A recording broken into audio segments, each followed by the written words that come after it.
Yeah, water. You can't go wrong with a Whataburger, man.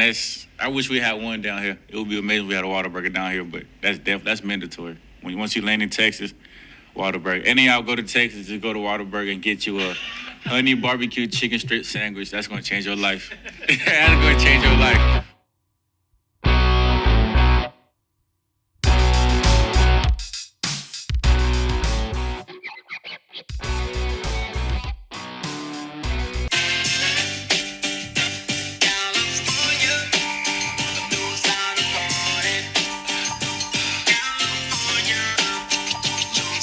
And we're back with TigerNet Podcast. I'm your host, Matt. I'm here with David Hood. And, David, when we were planning this episode, it was just going to be a pretty straightforward football preview, but kind of all hell broke loose this morning. We've got a little bit more to talk about.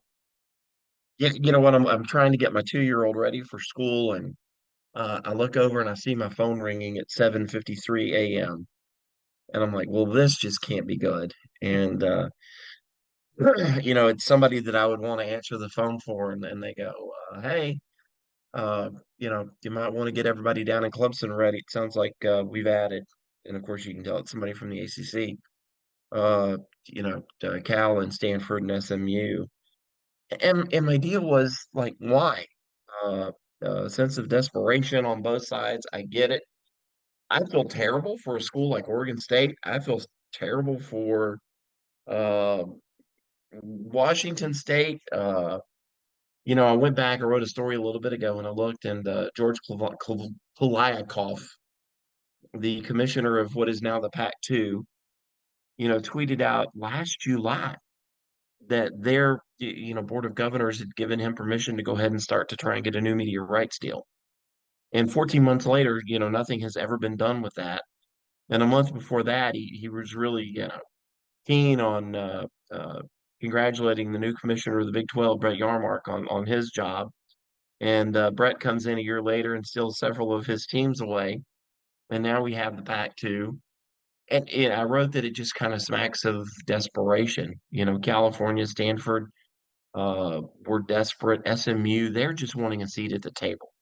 They're in Texas, and you've got Texas is headed to the SEC. Texas A&M's already in the SEC. TCU's in the Big 12, which has kind of redone some things. And they're wanting to be a major player out there. Texas Tech is already, of course, in the Big 12, and they're wanting to be a major player.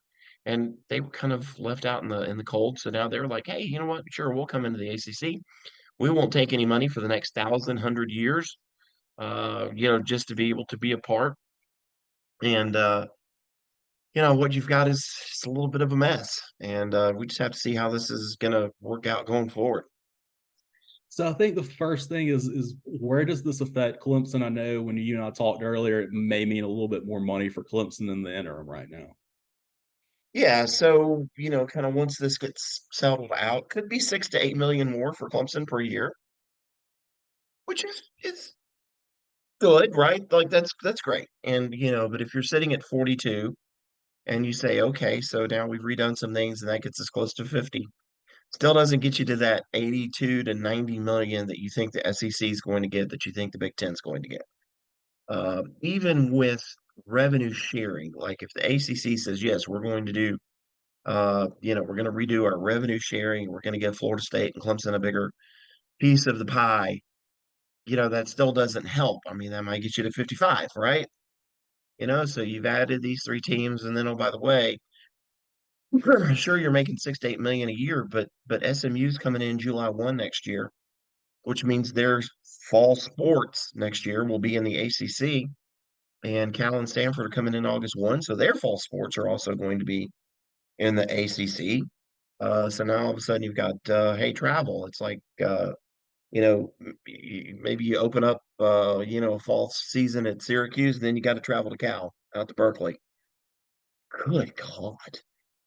It's one of those things. I think a Cal trip would be fun as a one-off thing, a home and home, like what we talked about Auburn's doing. But man, that is a tough to do that every few years or however often. I mean, that's going to be a pretty brutal trip.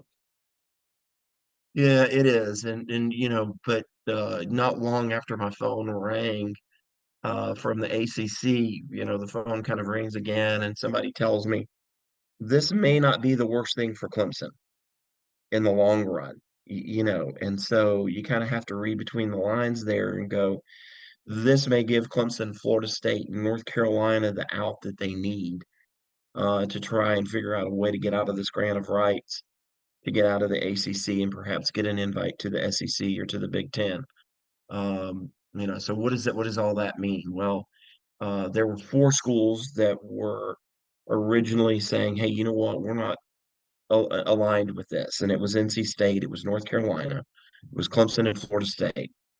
We have known for forever that Clemson and Florida State want to leave the ACC. They have, well, I take that back. I've known forever. Florida State has not been quiet about it. Clemson has been sort of quiet about it, but Graham Neff, the athletic director, said some things. And then, so then you have North Carolina, which is now trying to come in and say, you know what, maybe long term we need to look elsewhere as well. NC State was also one of the teams blocking it. But then NC State, in what I can only imagine is them looking really forward and saying, you know what, the ACC in 3 years may not have Clemson, it may not have Florida State, it may not have North Carolina. So we'd better add three other teams to make up for what we think will be a loss. Because where is North Carolina State going to go? It's something you and I've talked about before. Uh, who wants them? We don't know. Are they a fit for the Big 12? Maybe not. Would the Big 10 want to add that many teams? No, we're kind of hearing that the Big 10 is kind of done, but may look to add two more. What would the SEC want to do? I don't know that the SEC would want to add them unless they, wanted to try and get the North Carolina market, but they may get that with UNC, right? Like the SEC may now go get UNC in Virginia or somebody. And so North Carolina State, they were the dissenting voice that changed over and said, "Hey, you know what? We're going to vote for this, and we're going to add these other three schools." And it's so funny. Somebody on our board was like, places that are closer to Clemson than Berkeley, which is of course out there in that NoCal, San Francisco, Oakland area. And it was like Mexico City, Bogota, Colombia, Panama City, Panama. you Ouch. know, all these, Central America, South American places that are closer to Clemson than Berkeley. Look it up. SMU Stadium, 32,000 people. It's big time college football, right? Which, by the way, I have to give them credit. It's 500 more than Wake Forest, which is only 31,500.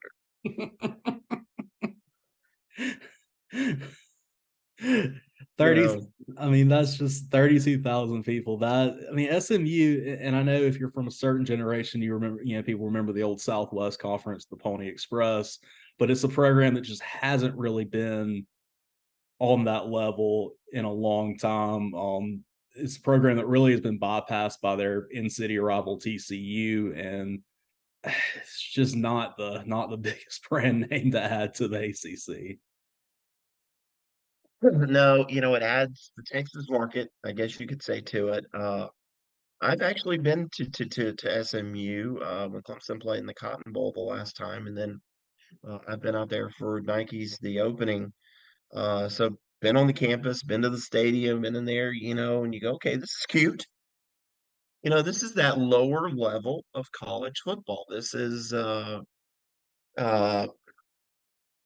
this is East Carolina. This is somebody like that. This is, one of those schools. It's probably not even on the level of East Carolina. I'm probably not giving East Carolina enough credit because they freaking sell that stadium out a lot. But you look at the games on TV, and there's a lot of fans who think it's Halloween, and they're disguised as blue seats for those games. It's Halloween all the time. So I wrote, it was just an act of desperation. Cal, Stanford, SMU desperate. The ACC's like, hey, you know what? We've been sitting on our butt for a while now. We're desperate too. Let's get married. And it's everybody's looking at the marriage and going, yeah, yeah, yeah. What stands out to me that kind of, I think to me, says the ACC could be in trouble is that UNC wants out. Because if you followed ACC sports for any length of time, you've known that UNC has always been kind of the prize of the ACC, and the fact that they want out shows that there's some trouble going on. Well, yeah, and I mean they understand that this type of media rights differential is huge. And, this is a program that has been, decent in football at times. They've never been like a national football power, right? Great stadium. Fan support's pretty good. They've always kind of hung their hat on baseballs being pretty good, and their women's lacrosse teams, soccer teams have been really good. Basketball, of course, we know all about that. And women's basketball's been really good. That's kind of been their deal. But now, this has changed, man. It's all changed. And now to be able to fund these other sports, you've got to have some money coming in from football. That's the bell cow. And even NCC, UNC realizes that grant of rights and the media deal that was signed, way back when by John Swafford, a UNC guy, it just doesn't work anymore. And you can't get left behind. I mean, you take a look at Clemson's facilities, man, they're the best in the country. But all of a sudden, if you're making $50 million less than South Carolina down the way, you're going to fall behind. And I don't think enough people realize that. Yeah, no, I agree 100%. I mean, I think this move really does feel like the ACC doing something, but not necessarily enough that I think Clemson will stay. I think you're right that Clemson, Florida State, and UNC will probably be playing somewhere else just within the next few years. I mean, that just seems like everything's trending that way. Yeah, and it's funny that I have to be on the phone all the time with people down at Florida State, and I had people at Florida State hitting me up and saying, hey, what are you hearing? We're hearing that something may come down the pipe sooner rather than later. I've got a national writer sending me a message going, hey, I'm hearing, by next spring, something will come down the pipe. And I'm like, hey, it may happen sooner than that. We get to go to Duke. Hey, there's a football game this weekend, right? We forgot about that.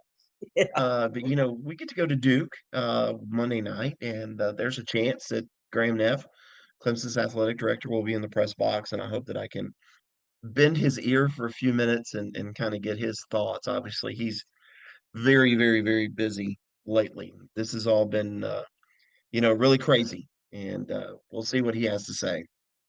And that's a good segue to get off this subject because there's only so much we can talk about, only so much speculating we can do. But the important thing is there's football back. Football season's back, and Clemson for the second straight year is playing on Labor Day night. If I'm counting this right, this is going to be the fourth straight year the Tigers are opening on the road. Opened 2020 at Wake, 2021 against Georgia, last year against Tech, and then this year. And then I think next year the plan is to open against Georgia and Atlanta. So it's odd for me, who always thinks of opening weekend being a home game, but Tigers have been on the road the past few years, and at least this one though is at a college stadium. Yeah, as I love to poke fun of it as in a nod to Mark Packer, Wallace Wade Outdoor Stadium, because of course, it's Cameron Indoor Stadium for basketball. So this is Wallace Wade Outdoor Stadium, site of the 1937-38 Rose Bowl. Uh, Little different than the last time I covered a game there. Last time I covered a game there, the press box was in a doctor's office. There were doctor's offices that kind of looked over the stadium, and it was like, yeah. So you're going to look for, here's your instructions. Look for Dr. Burton's orthopedics office. Go up to the second floor, enter into his lobby, go into his examination room, and there's going to be a table for you looking out a window. That was kind of the way it was way back when. You actually, the press box was on folding tables and folding chairs in the doctor's office. And then you had to do your post-game interviews outside of the stadium. You you actually leave the stadium, as Dabo said earlier this week, and you walk across their practice field, and then there's like a little brick building where they dress for the practice field there. So but now there's Blue Devil Tower that has been built. We understand that there is indeed a fully functioning, brand new, excuse me, press box there. That there is wonderful food, so I'm anxious to go check it out and see the improvements at Duke. Yeah, that was one thing I know when Dabo was talking this week about the having to take a little journey during halftime. I didn't know if that was still going to be the situation just because, they've done so many renovations and Clemson hadn't played there in about 14 years or sorry, About a decade. 11 years. 11 years. Yeah. Yeah, it's still that same way. I don't think that Duke dresses inside the stadium either. I think that there is a field house just outside Wallace Wade where they dress too, and then they kind of enter through a tunnel. If you've ever been there, I don't know that there's a lot of space underneath the grandstands to actually put locker rooms or to renovate that. So it's an interesting place. SMU is going to fit right in fine with Dookie football. Uh, Gosh, that's just me being tired on a Friday, throwing in that nice little jab. But you know what? Let's not overlook the fact that this is a team that won 9 games last year. Mike Elko is a heck of a coach. Coached with Dave Clawson at Wake Forest. Went and worked with Jimbo Fisher down at Texas A&M. He's familiar with Clemson. He went and hired as his defensive coordinator this year. His defensive coordinator from last year decided he just really wanted to be closer to home in Minnesota, so he hired Tyler Santucci, who was at Texas A&M. So Tyler comes in. He's familiar with that Elko, and they're well coached. Do they have the athletes across the board that Clemson does? They do not. That's silly to even say that, but they are well coached. It's an opportunistic defense that had 26 takeaways last year. They've got 19, starters back. They've played a lot of football together. Riley Leonard is a heck of a quarterback under center. He can make plays with his arm. He can make plays with his feet. Do they have the offensive line and the running game to kind of keep it really close? Debatable. We're going to have to see that. But, then there's this other large unknown with Clemson's offense because despite everything we've heard, we still don't know what that's going to look like. Yeah, this is the first time. This is the first game for Garrett Riley's offense, and I know this week we saw Kate Klubnik in the interview say that he didn't feel like there were any flaws in the offense, which is great. You want to hear a quarterback say that, but it's going to be interesting to see what that all looks like Monday night. Well, here's the difference for me. Past 2 years, going into that Georgia game up in Charlotte a couple of years ago, former Clemson offensive lineman went to practice, sent me a text, said, "Man, this offensive line's bad. They're terrible. Georgia's going to eat them alive. I just don't know how we're going to survive." And he turned out to be right. We felt the same way last year that, maybe there were some current concerns about the offensive line. And then in, spring practice and in fall camp, both the last couple of years, it's been like, well, the defense won the day again. Oh, the defense won the day again. Defense won the day again. Oh, the offense did get a touchdown today. The defense won the day. But this camp, hey, it's been pretty even. And the offense won some days, the defense has won some days. So that gives you hope that things are going to be a lot better with this offense. A friend of mine sent me a message and was like, why am I absolutely terrified about this game? It was like scar tissue, right? Like you're a Clemson fan. You've got scar tissue that this offense is going to come out and look the way it has the past 2 or 3 years. And, the players all recognize, even Will Shipley, that the offense had gone as far as it could go. And Will even said players on other teams could predict our plays. Now, you know what? I could sit in a press box and predict the plays. My wife could sit there and predict the plays. So, it's time for a new offense, and I'm excited to see what Garrett Riley pulls out of the proverbial hat. I think it'll be fun. Again, I think as we talked before, I don't expect to see a full. I don't expect to get the full taste of it on Monday night. I think Garrett Riley will hold a few things back just because that's how Clemson and Dabo like to play it. They like to slow play it when they can. It would be the best for Clemson if they kind of come out and the offense is on fire and they jump out to a quick double-digit lead and then rely on Shipley and Moff for the rest of the game, and kind of then rely, excuse me, on that running game. What would be bad for Clemson would be if you get into the fourth quarter and it's 34-33, and you're having to pull everything out of the hat to try and win a game on the road, conference game on the road at Duke. But I'm like everybody else. I'm excited because number one, Duke still allows the media on the sidelines pregame. How about that as a novel idea? We don't get to do that at Clemson anymore. Clemson's too busy, putting lacrosse players on the sidelines during the pregame for us to go down there. So I'm, kind of anxious to get out and see the team pregame on the sidelines and kind of get a feel for how they look, and then just excited to see what Garrett Riley brings. I heard had one defender tell me, Clemson defender tell me, he's like, we had a playing camp where it was a third down and medium yardage, and they overloaded one side of the line, and everybody kind of rolled that way. The offensive line rolled that way. The receivers quarterback did. And they threw a dump pass and got 6 yards and got a first down. It's like then, a couple of drives later, same situation, same formation. Everybody rolled the same way. Defense is like that. We recognize this. Let's jump it. And they forgot about a running back leaking out the other side of the field, who then can take it to the house. And that's what everybody tells me is so different, is that you can have multiple formations out for one play. Same play, but multiple formations. So it makes, one play could turn into 8 plays, right? And that's what Chad Morris used to do. That was kind of the genius of Chad was we have 6 plays, but we do it out of different formations, and we try to keep people guessing. And I think that's what Garrett Riley's genius is that you never you can look at it and you say, yeah, I recognize this, but you don't know what's coming. And I will tell Clemson fans, I think the screen game is a part of this offense. Don't get frustrated, don't get mad, let it work. Let's see how it looks.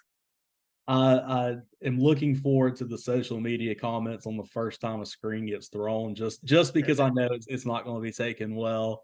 But that, yeah, I mean that's been a complaint for years. But if it works, it works, and that's hopefully what we're looking at. We talk about Shipley, we talk about Moffitt, we talked about Cade, we talked about the line.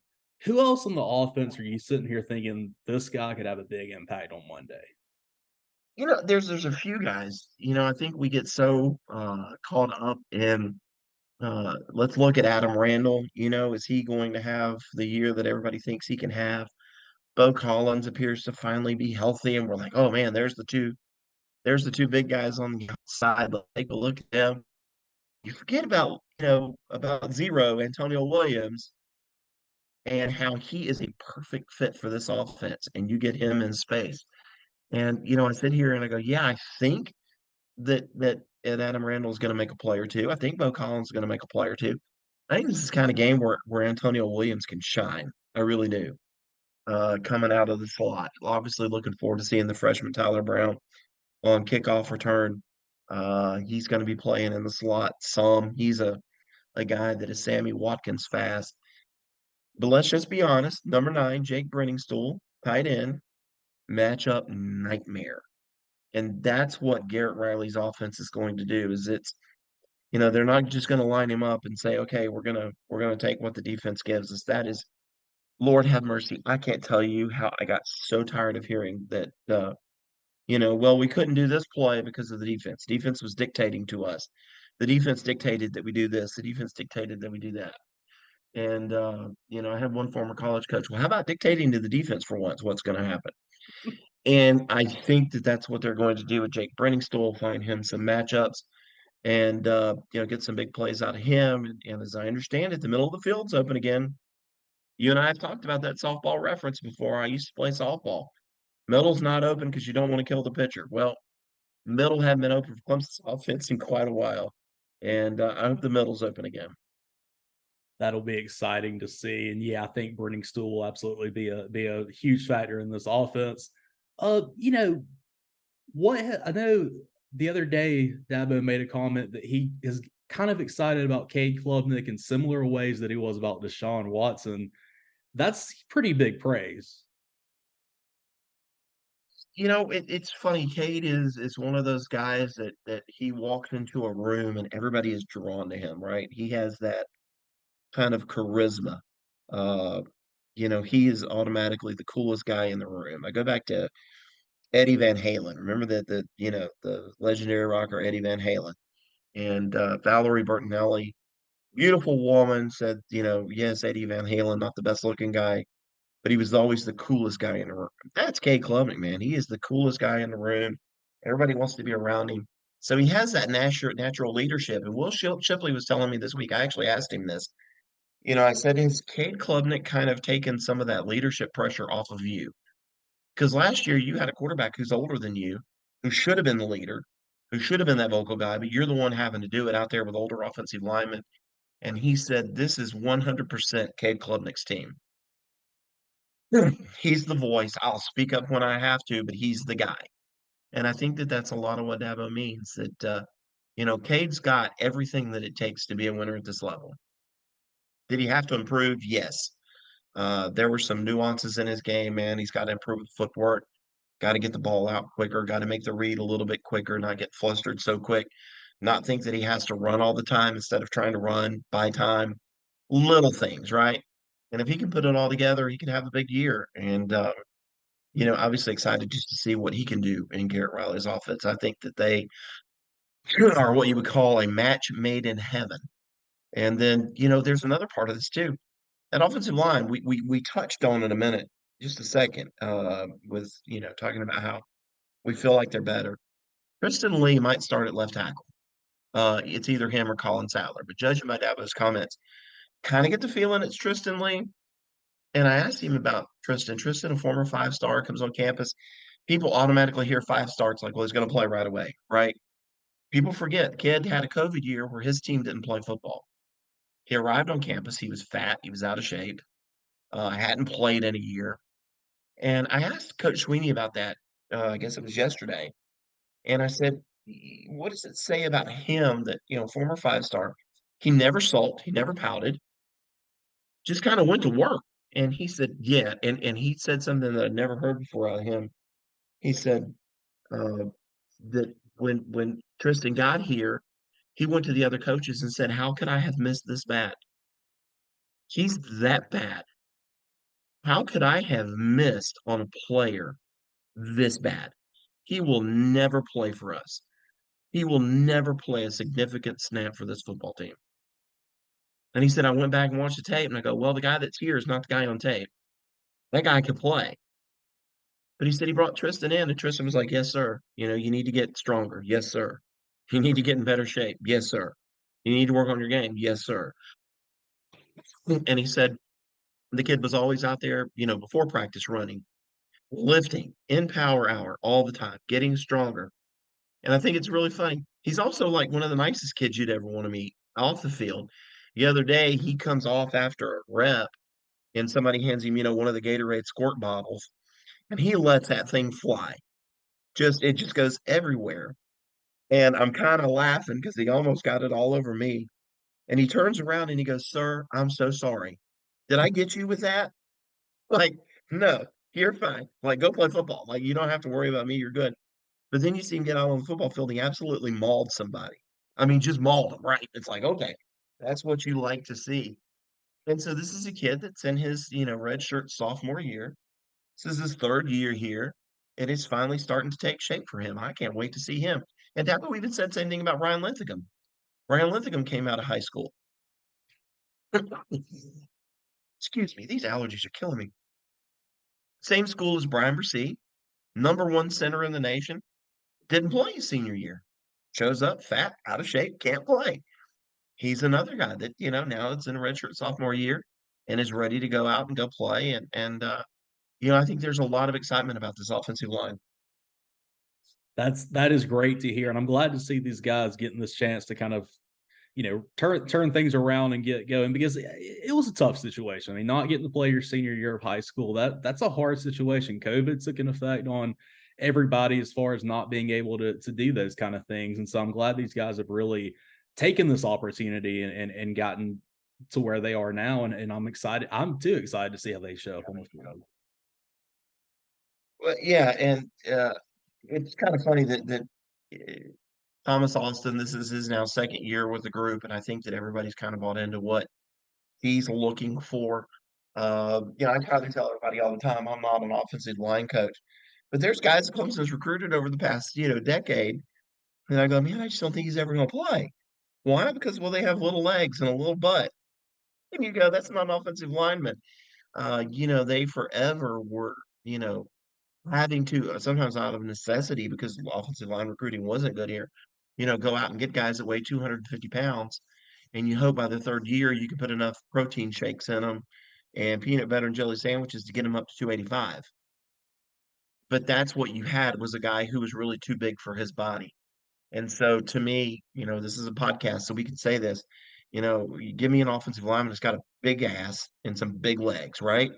You give me a big ass and some big legs, put some strength on him, and let's go to work. And you walk out there and you see big old Flapjack who's at 6'7", 350.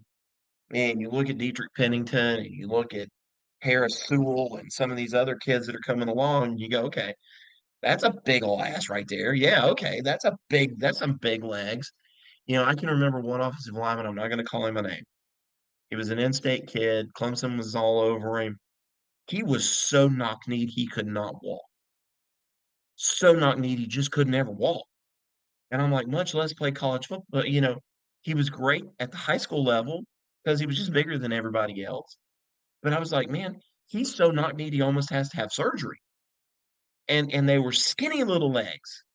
And you go, yeah, he's just never going to play. And he didn't. He wound up, coming into Clemson and playing and then getting injured and he just disappeared into the wind. And you Yeah. go, it's kind of what Clemson's had to deal with. So I'm a big fan of the big ass, big leg guys Glad to see we got some good thickness on the line. now. Definitely. That's always good. We'll flip over to defense, and I think the guy that I'm looking forward to seeing the most is Andrew Makuba, who seems to be coming back with a little bit of a vengeance after a rough year last year. Just injured so much, legs, shoulders, elbows. That poor kid went through it, and he's going to be in the nickel, which is interesting to me that they feel really comfortable with what they've got at safety with Jalen Phillips and R.J. Mickens. Both those guys deserve to play. You're going to see Makuba at the safety too, but he's at the nickel. Give it some experience. I asked him this week. After we got past the fact that he's not a big brisket fan, even though he's a Texas guy, he's more about Whataburger. And I was like, we're all on the same page. I too am a Whataburger guy. There's a Whataburger down there almost where you used to live, That's right. down there near Mall of Georgia. They've put a new in, and I went and sat in line for an hour the other day waiting on a Whataburger. Yeah. Uh, you know, but I asked Andrew McCuba, I said, you take a look at it. And you got Nate Wiggins, who's now in his third year playing a lot. Sheridan Jones is back for his 23rd year, it seems like, at Clemson. Jalen Phillips, Andrew McCuba, R.J. Mickens. Man, that's a lot of football that's been played in that secondary. And he said, I think we're the best in the country. Now, look, that's a big statement, right? We don't know if they're the best in the country. This is still the same secondary that got torched at times last year. Tennessee torched them, understanding there were injuries, but they've got experience, and it'll be fun to see how they do. Yeah, I mean, I think we're definitely in a different place than we were last year, where at times it was the biggest liability, whereas now it does feel like going in there's a strength, and I mean, if nothing else, there's experience there. There is. R.J. Mickens is a guy that's been coming for a long time. And moving Makuba to the nickel also allows Khalil Barnes to come out, play some snaps. Sherrod Koval is a guy that deserves to play. They've got some younger kids, Rob Billings, that's coming along. Lets them play safety. You've got Wade Woodaz, who's going to play safety, Swiss Army knife, nickel, Sam, Will. Like, he's going to be all over the place. He almost killed me riding his scooter yesterday. I was walking in the gate near the cemetery. He almost took me out. It's great, but it's good to see these guys, just kind of finding their niche on this defense. And then you've got those two studs in Barrett Carter and Jeremiah Trotter, who, might be the best linebacker tandem in the country. Is it the best linebacker room in the country? No, I think Georgia is deeper. Georgia's got like 9 guys that are going to play in the NFL, it feels like. Yeah. But Clemson definitely that starting tandem and have Wade Wood as pretty good.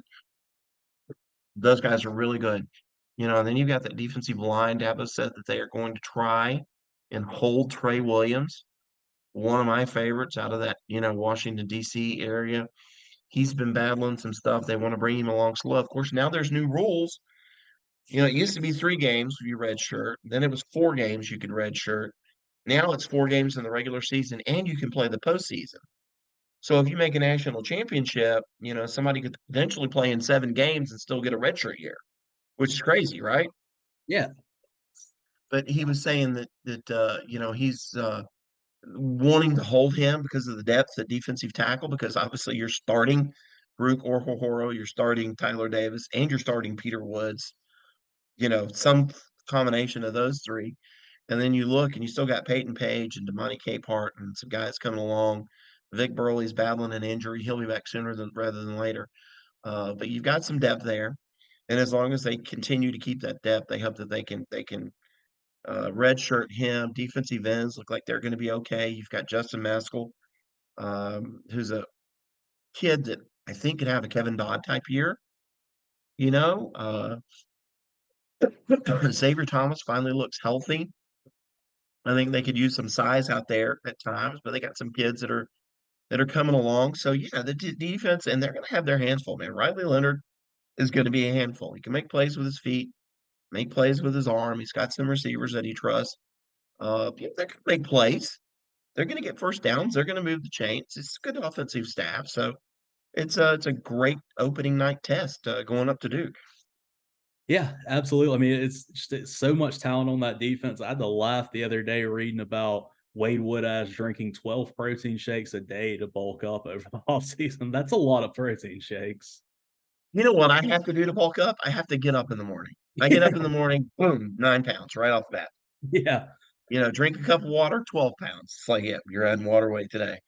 That angers me a little bit. The youth and the systems that they have. That's like, yeah, we got to do all this just to try and gain weight. And I'm over here going, yeah, I'm drinking water all day and still gaining weight. It's going to be. I hate the fact that Notre Dame is going to have played twice. Hawaii will have played twice before Clemson ever kicks it off. Those two teams will not only have already played 8 quarters, right? But they will be deep into their next opponent by the time Clemson ever starts on Charleston Southern.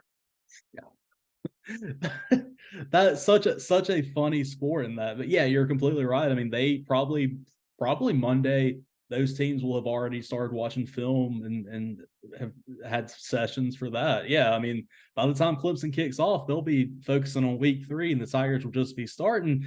And that's I guess it's a good thing too with Clemson that the first home game will be against Charleston Southern because that's going to be a tough turnaround from Monday night to Saturday. It is. And, the good news is Charleston Southern, they were taken to the wire, I think, by North Greenville last night.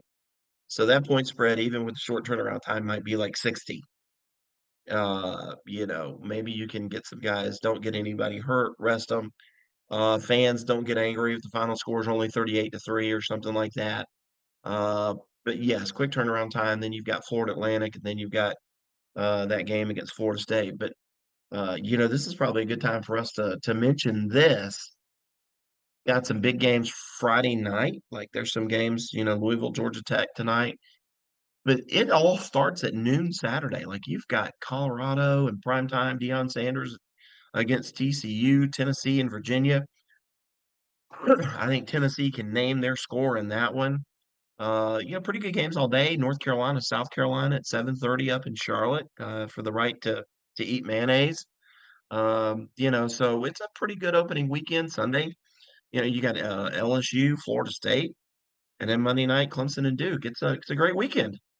It's a great weekend, and not only to this weekend is it football, but tonight, Clemson, South Carolina men's soccer. Always fun when those two teams get together. I know earlier this week I was watching the Clemson women's volleyball and their game against South Carolina, and it was just a crazy atmosphere down in Columbia for a volleyball game. And I expect the same with Riggsville tonight. Yeah, and we're covering that game. I've got an intern who has written a lot for the English Premier League, understands soccer. He's been out there, Brooks Thomason. He's been out there covering games, so he'll be covering that game for us tonight. So yeah, man, we're getting it rocking and rolling. A big weekend, and also if you're a Clemson Braves fan, a guy named Spencer Strider's been having a pretty good year. Yeah, that dude is unreal right now. Ran into a little bit of Mookie Betts hitting a 42-foot home run against him. Max Muncy's not cheap last night. But Spencer got the big lead and he did what he should do. He threw strikes. And sometimes you're going to give up a home run here and there. Is he going to be in the Cy Young conversation? He will, and which is fun because Ronald Acuna is going to be in the MVP conversation. 30-60, what crazy stuff with the Braves. Spencer Strider leading the ranks. It's really funny.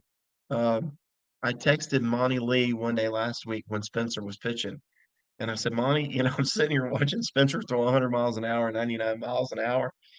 Did you ever foresee this when he was at Clemson? And I got a text right back from Monty, and he says, I don't think Spencer ever foresaw this. It's like something just flipped with him. Physically, he finally got healthy after all those arm surgeries. And once he finally got healthy and felt comfortable enough to let it loose, he's been fun to watch.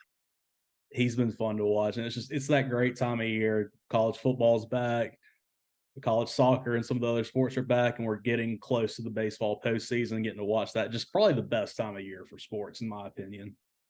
Let's go. Like, I'm ready. Let's go. Honestly, all those guys out there they're beasts, they're ballers. I don't see how anyone's going to be able to block them this year just because they're all freaks of nature out there. But for the majority of practice, I've been going up against XT, and it's really great to see him out there. Just with what happened last year, it was really unfortunate, and I felt bad because everyone wants to play football, and I felt bad that was taken away from him. But he's really made the most of this year, and he goes out there and, like I said, he's a freak of nature out there. Like, what he can do and what I've seen him do is incredible. So he's a guy, like, iron sharpens iron. I feel like he's gotten me a lot better.